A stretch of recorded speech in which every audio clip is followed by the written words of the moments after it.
तो दोस्तों नमस्कार, मैं आप लोगों का हार्दिक अभिनंदन करता हूँ। चलिए शुरू करते हैं।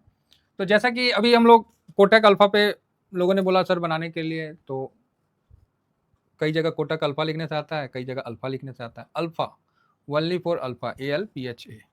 ETF नहीं लगाना है, वो अलग हो जाता है अल्फ़ा, ठीक है? उस पे चर्चा करेंगे। उससे पहले ये निफ्टी 50, निफ्टी अल्फ़ा 50 को कवर करता है, समझ गए ना? तो ये मतलब अच्छा है। तो ये जो इंडेक्स है, ये मेजर परफॉर्मेंस जो करता है, तो इसमें 1 मिनट थोड़ा-सा बड़ा कर लेते हैं। तो जो मतलब स्टॉक अल्फा ज़्यादा जनरेट करता है कि निफ्टी 50 से बेटर मतलब रिटर्न बना के देता है, तो उसको इसमें शामिल कर लिया जाता है, सीधी बात है। खूब वोलेटाइल है, तनी-मनी वोलेटाइल नहीं है, खूब वोलेटाइल। एकदम से ये सोचिएगा कि इसको ले लिए तो लाइव झींगा लाला, तो भैया झींगा लाला नहीं, कुछ भी हो जाएगा। बहुत ज़्यादा वोलेटाइल है। आप इसका देखिए, ये फरवरी का है। अरे दादा देखो आप लोग, यहाँ पर ये 29.46 था और यहाँ 41.36, ठीक है? तो काफ़ी वोलेटाइल है। कभी IRCTC को ऊपर रखता है, तो कभी PGL इलेक्ट्रोप्लस को रख देता है ना? फिर BSE को रख दिया, मज़डॉक को रख दिया, डिस्काउंट को रख दिया, हिटाची को रख दिया। मतलब ये कभी भी कुछ भी कर सकता है। पहले इधर था, जो था वो साफ़ ही चेंज हो गया। तो इस प्रकार का चलता रहता है। तो आइए जो फरवरी में, और इसका गिरावट का मुख्य कारण क्या रहा? अभी इस मंथ हाँ, यस, 1 सेकंड, छोटा बड़ा हो गया क्या? इस मंथ गिरावट का क्या कारण रहा, वो जानना ज़रूरी है कि इसका मतलब क्यों ऐसा देखने को मिला। तो यस, अब ठीक है। तो आप बोलिएगा क्या मतलब इस मंथ? तो इस मंथ कहने का मतलब है कि जो अप्रैल में या ड्यूरिंग दिस मंथ आप देख सकते हैं कि यहाँ अल्फ़ा का जो रिटर्न है, कोटक अल्फ़ा का, जिसको आप लोग ALPH करते हैं, तो ये एक दिन में तो क्या पता चलेगा, 5 दिन में देखिए तो 7.97। तो इसी जगह निफ्टी 50 का 5 दिन में देखिए तो 6.16। तो आप बोलोगे सर बस 1% ही ज़्यादा, तो क्या बेनिफिट है? बात तो सही है ना?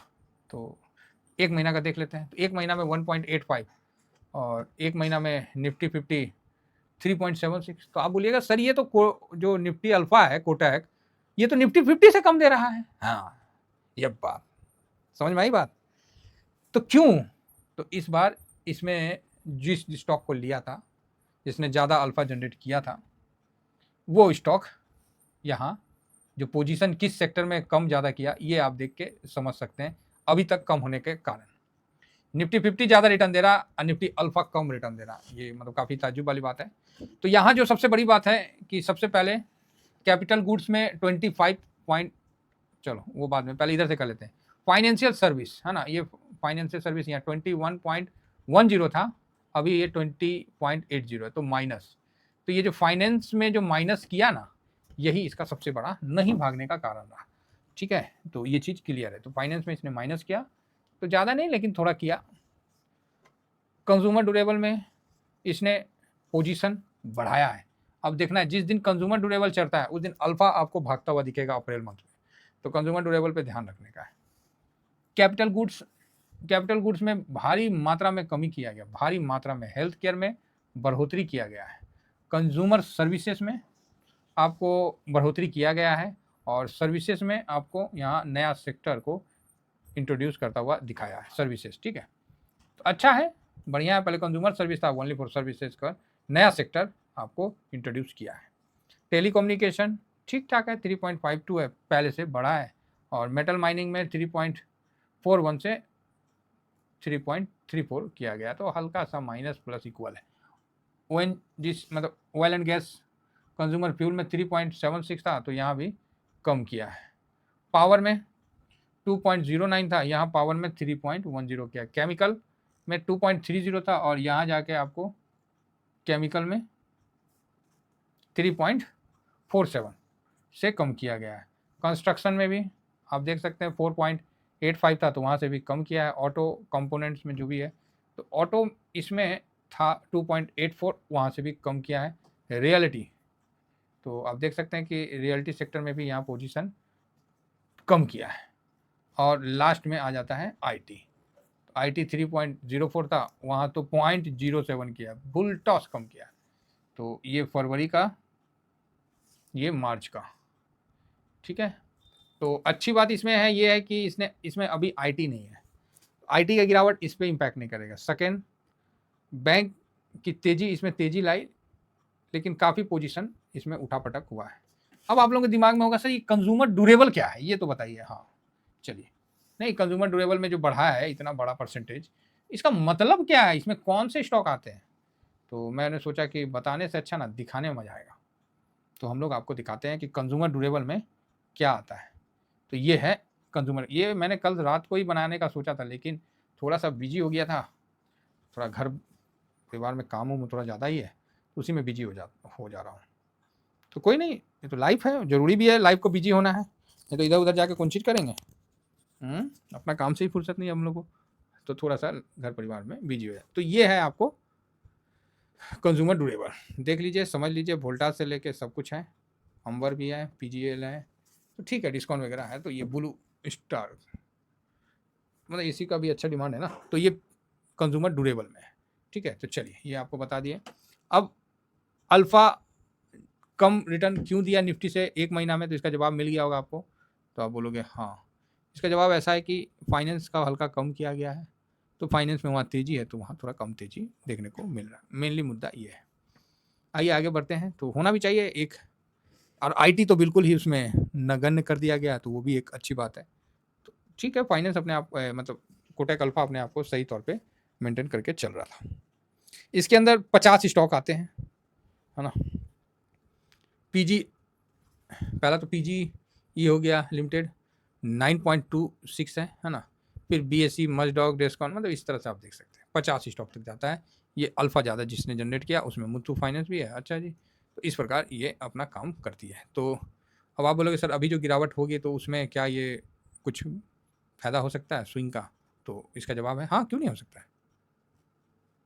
तो यहाँ पर ही हम लोग चेक कर लेते हैं कि कहीं अल्फ़ा में कोई ऐसा तो प्रॉब्लम नहीं है कि इंडेक्स के अलावा वो कहीं ईटीएफ में तो कोई प्रॉब्लम नहीं है। क्या है कि सॉरी, हम लोग ने पता तो चल गया कि क्यों नहीं उतना भागा, तो उसका कारण था कि फाइनेंस थोड़ा कम हुआ और कंज्यूमर ड्यूरेबल को छोड़ के और भी कई चीज़ कम हुए हैं, साथ में काफ़ी चेंजिंग हुआ है ना। तो ये चीज़ है।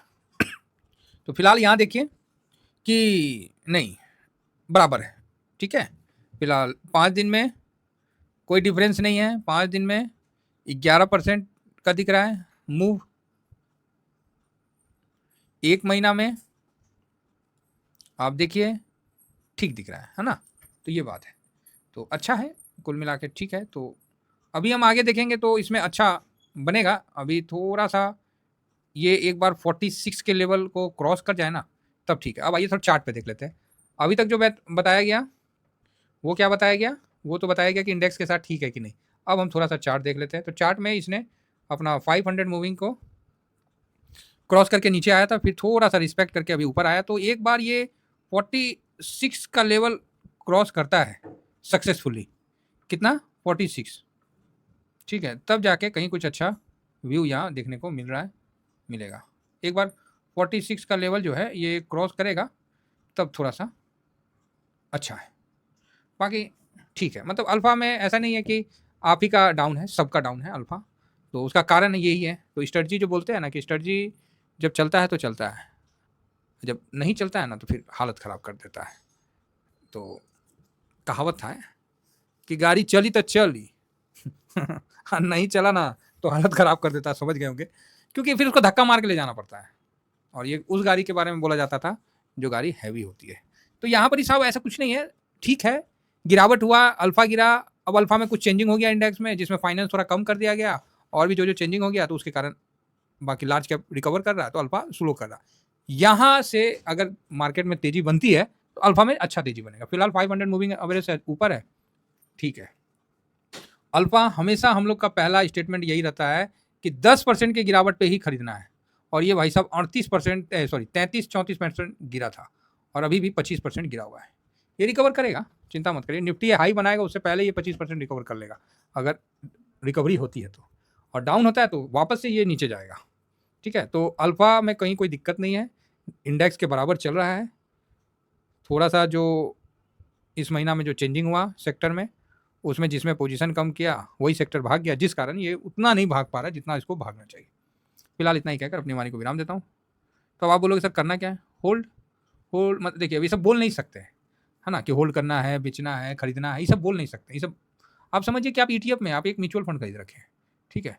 कोई स्टॉक तो है नहीं, 50 स्टॉक आता है, फिर दिक्कत कहाँ है? तो आराम से हम लोग चलेंगे, तो कोई समस्या नहीं है। और 10-10% की गिरावट में आप इसको स्ट्रैटेजी में लॉट लगा सकते हैं, अपना स्ट्रैटेजी में शामिल कर सकते हैं कि मान लीजिए किसी ने फर्स्ट लॉट लेते हैं तो 5% ऊपर गया प्रॉफिट बुक करिए, और 10% नीचे गया तो सेकंड लॉट लगाइए, फिर 10% नीचे गया तो आप यहाँ थर्ड लॉट लगाइए। तो बढ़िया है। तो चलिए, इसी व्यू से हम इसमें आराम से चलेंगे, कोई जल्दबाजी नहीं है, थोड़ा सा समय देंगे। अब देखते हैं कि मार्केट यहाँ से बाउंस मतलब ऊपर जाता है कि नीचे जाता है, वो तो अभी न्यूज़ बेस पे चलेगा, तो देखते हैं। फिलहाल इतना ही कहकर अपने वाणी को विराम देता हूँ, और बहुत अच्छा जगह 500 पे आ गया है, तो ठीक है। Thank you very much. जय हिंद, जय भारत।